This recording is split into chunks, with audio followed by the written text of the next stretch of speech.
One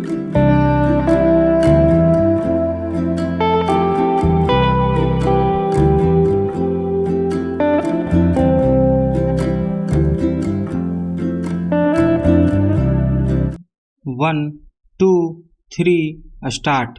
इस महीने के शुरुआती हफ्ते में इजरायली सीमा में घुसकर हमास ने जो हमला किया था उसने स्वाभाविक ही सभी लोगों को यह सोचने पर मजबूर कर दिया था कि आतंकवाद की शायद कोई सीमा नहीं है। मानवीयता में विश्वास रखने वाला कोई भी व्यक्ति इस तरह के हमले का समर्थन नहीं कर सकता, लेकिन उसके बाद इस समूचे इलाके में शुरू हुए युद्ध ने अब जो शक्ल अख्तियार कर ली है उसने समूची दुनिया के सामने चिंता पैदा कर दी है कि आखिर यह कहां जाकर रुकेगा।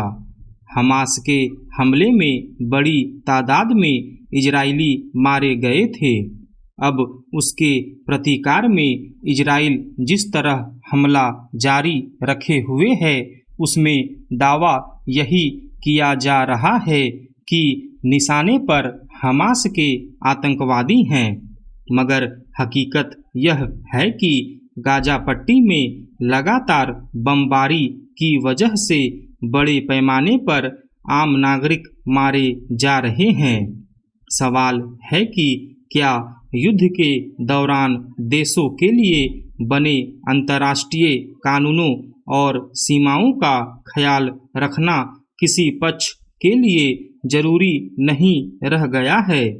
गौरतलब है कि मंगलवार को इजराइल ने गाजा पट्टी पर 24 घंटे के दौरान लगातार हवाई हमलों के जरिए बमबारी की, जिसमें 700 से ज़्यादा लोगों के मारे जाने की खबरें आई।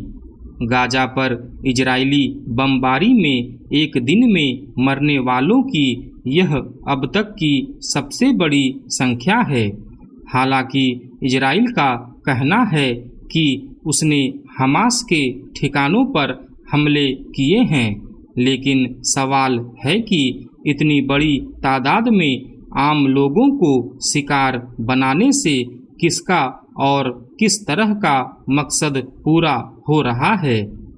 हमास के हमले का जवाब देने के क्रम में फिलहाल इजराइल का जो तेवर दिख रहा है उसमें शायद इस बात की फिक्र नहीं है कि युद्ध में कौन मारा जा रहा है और किसे बख्शना है। अब तक गाजा पट्टी में करीब 6000 से ज़्यादा आम नागरिकों की मौत की खबरें आ चुकी है। इनमें लगभग आधे नाबालिग या बच्चे थे। यह बेवजह नहीं है कि अब दुनिया भर में इस बात लेकर गहरी चिंता पैदा हो रही है कि इन हमलों का सिरा आखिर कहां जाकर रुकेगा। संयुक्त राष्ट्र के महासचिव एंटोनियो गुतारेस की यह व्यथा समझी जा सकती है कि गाजा में हो रहे अंतर्राष्ट्रीय मानवीय कानून का स्पष्ट उल्लंघन चिंताजनक है। किसी भी सैन्य संघर्ष में नागरिकों की सुरक्षा सर्वोपरि होती है। भारत ने भी बुधवार को संयुक्त राष्ट्र की सुरक्षा परिषद में युद्ध की वजह से लगातार बिगड़ती स्थिति और संघर्ष में बड़े पैमाने पर आम नागरिकों की मौत को लेकर गहरी चिंता जताई।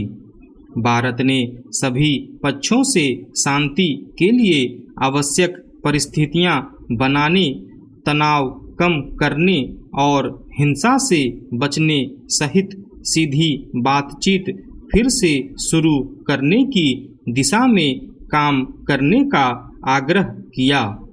यूं भी भारत ने हमेशा आतंकवाद के खिलाफ मोर्चा लेने का पक्ष लिया है और इजराइल में हमास के हमले में भी इसका रुख स्पष्ट रहा। लेकिन फिलहाल गाजा पट्टी में साधारण लोग बिजली पानी की आपूर्ति बाधित किए जाने सहित व्यापक पैमाने पर इलाका खाली करने जैसे त्रासद हालत का सामना कर रहे हैं और इजरायली हवाई हमले में मारे जा रहे हैं। उसके प्रति चिंता जाहिर करना भी भारत सहित मानवता के प्रति सरोकार रखने वाले किसी भी देश की जिम्मेदारी है। विडंबना यह है कि हमास के हमले और उसके बाद शुरू हुए युद्ध में अंतर्राष्ट्रीय कानूनों और युद्ध अपराधों का ख्याल रखना भी जरूरी नहीं माना जा रहा है। नतीजतन इसमें वैसे लोग मारे जा रहे हैं जो युद्ध और आतंकवाद के लिए जिम्मेदार नहीं हैं और इससे उनका कोई वास्ता नहीं रहा। स्टॉप।